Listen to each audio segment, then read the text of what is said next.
Meanwhile, on Capitol Hill, the House and Senate will meet in a joint session later on today to tally the Electoral College votes, making President-elect Joe Biden's win official. Vice President Mike Pence will preside in what is normally a very routine, somewhat mundane process. But this particular proceeding is shaping up to be quite different. Nancy Cordes reports. Utah Republican Mitt Romney, heading back to Washington, was confronted by pro-Trump supporters yesterday. You're a joke. Absolute joke. It's disgusting shame. North Dakota's Kevin Cramer also got an earful because he, too, will not challenge the electoral results today. All you do is count. Is that all you do? The easiest vote in the world for me would be to object, no downside, except to my conscience and to my oath to the Constitution. The joint session of Congress to count electoral votes is normally a formality. The state of Arizona, the state of Colorado, the state of Iowa.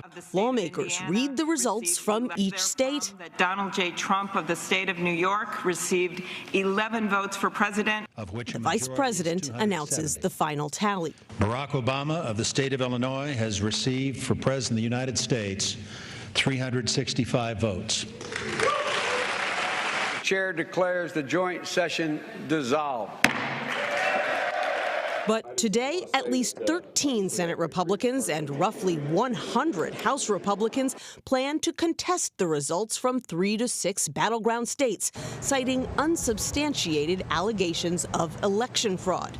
They won't have the votes to overturn the results. So President Trump is now urging his Vice President, Mike Pence, to take matters into his own hands today, tweeting falsely that the Vice President has the power to reject fraudulently chosen electors. Mr. Trump is denying reports that Pence told him he doesn't believe he can do that, saying the Vice President and I are in total agreement.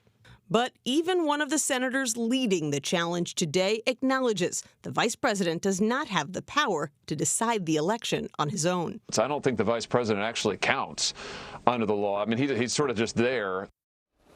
And Nancy Cordes is joining us now from Capitol Hill. Also joining us, Ben Tracy, who is at the White House. Nancy, over to you first. This will be the last gasp, the final attempt for Trump allies who have refused to accept the outcome of the election and the will of the people. This will be their last attempt to overturn it. No challenges to electors have been upheld by any courts, including the Supreme Court. So why are we still seeing so many Republicans planning to challenge the electoral count today? I will note for our viewers, I wish we had this video, but you recall back when Donald Trump was candidate Trump and he was running for the presidency and he lost in Iowa during the primaries to who? Ted Cruz. He called it rigged. And now Ted Cruz has signed on to this action.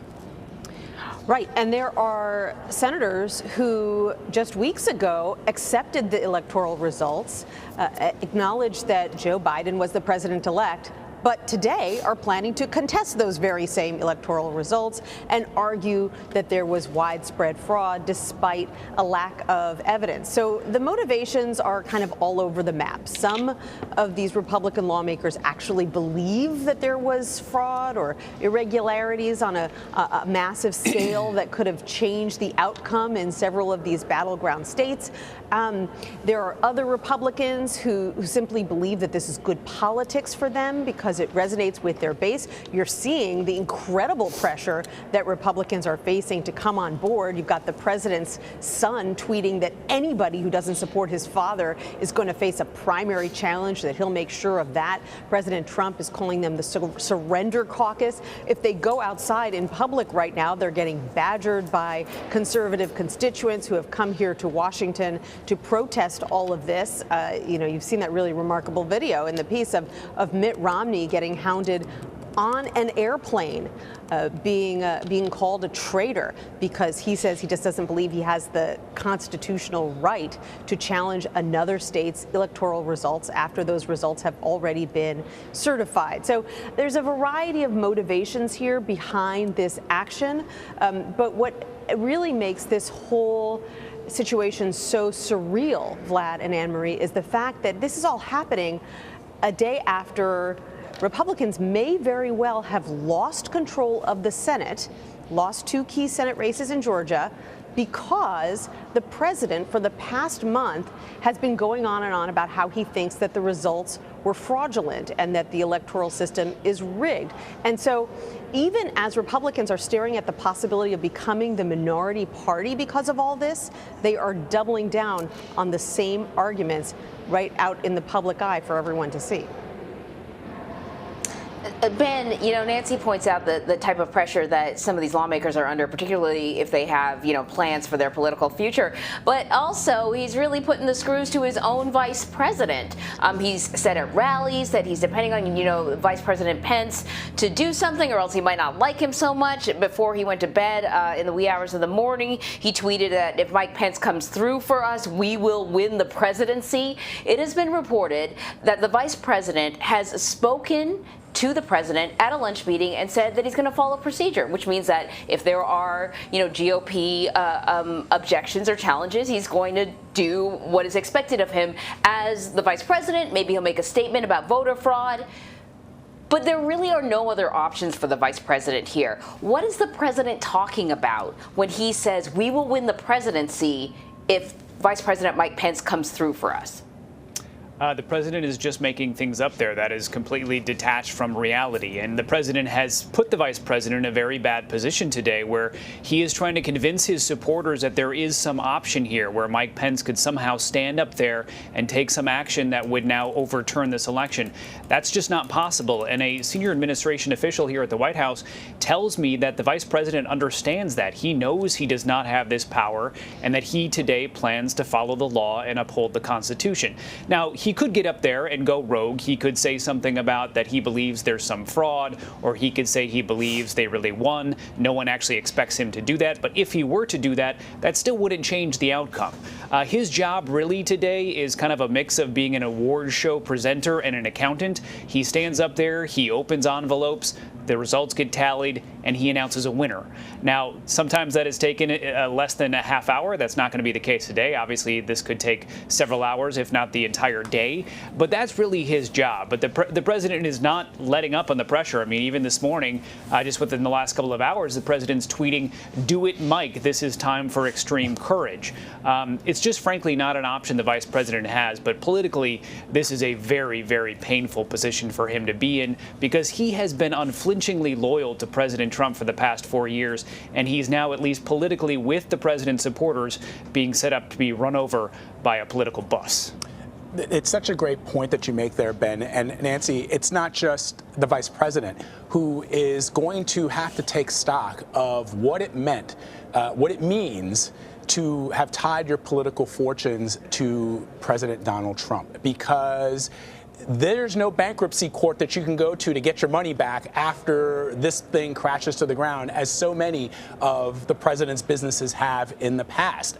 There's nothing he's going to be able to do if the president and his sons and his family pin this on Mike Pence, which it appears that they are trying to do. And they're also slamming folks like Senate Majority Leader Mitch McConnell. And so, yeah, Senator McConnell, you got those judges, you got some tax cuts, but where's that health care plan that's coming in 2 weeks? Where's infrastructure week? Where's that big, beautiful wall? Trade deficits are up. Obamacare was never repealed or replaced. I just don't understand what it is that they see, these senators and these congressmen and women, in tying their political fortunes to this president at this point, given what we know about the Constitution, given what we know about what transpired last month during the presidential election. He's called McConnell weak and ineffective. So do we expect to hear from Senator McConnell at all today? Yes. In fact, Senator McConnell is going to be leading the charge, we're told, against this challenge to the electoral votes. He has been saying in private for weeks to his fellow Republicans that he does not think that this is a good move. He doesn't think it looks good. He doesn't think it'll be successful. And he's going to make that known publicly today. He is going to be the first person in the Senate to argue against the challenge once one has been lodged, probably against the first battleground state alphabetically today, which is Arizona. So he is going to speak on the Senate floor about that. I do think it's worth kind of backing up and looking at the pressure that the president is placing on Republicans and especially on his Vice President Mike Pence, as Ben so clearly laid out a few moments ago. Basically, what the president is asking the vice president to do is just completely overturn votes that he doesn't like. That is the very definition of an authoritarian regime, frankly. If a vice president had the power to say, I don't like the outcome of this election, therefore I am rendering it null and void on my own. And interestingly, we have a very direct comparison to how the former vice president, now the president-elect Joe Biden, handled a very similar situation 4 years ago when it was Democrats who were devastated over the outcome of the election. It was Democrats who had questions about whether there was election interference by the Russians. And there were House Democrats who, in this very same certification process, raised objections and tried to challenge the outcome of the election in various states. And Vice President Biden, in his role as the presiding officer, shut it down repeatedly. He cut them off when they tried to argue their case. He argued that there would be no debate, that they didn't have the right to go on because A, they didn't have standing, and B, there were no senators joining these House Democrats. And at one point, he even said, it is over. The race is over. Donald Trump has won, whether we like it or not. That led to huge cheers on the Republican side, of course. But I think it's worth keeping in mind how this was handled in the not that distant past when we watch how Vice President Pence decides to handle this. And we don't know exactly what he's going to do when he's there in the well of the House today. Yeah, Nancy, it's a good point. We played that moment during our 7 o'clock hour, and we should be playing it, later on in this show as well, so you can see for yourself how it went down. Because the truth of the matter is, no matter how long this drags out, this is already a done deal. Nothing about the outcome is going to change. So then, you have to ask over and over again, why? Why do this? Is this a stunt? What's the point of a bit of a dog and pony show? But I'm going to move on to something else, because beyond Capitol Hill, it's already quite busy, Ben, out there. Earlier today, we were talking to Jeff Pegues. He was out in the street, at 7 o'clock in the morning. Many of the president's supporters had already gathered, yelling into the camera, "Stop the steal." As I understand it, the president should be addressing at least one of these demonstrations today. What's his message to his supporters? What can we expect? A lot of people gathering there. I can tell you, I walked in here to the White House complex at about 6:15 this morning, and people were just streaming down the street with Trump flags and American flags on their way to that event that you're showing right now. So we're going to see the president on that stage at 11 o'clock this morning. Expect this to look and sound very much like a Trump rally.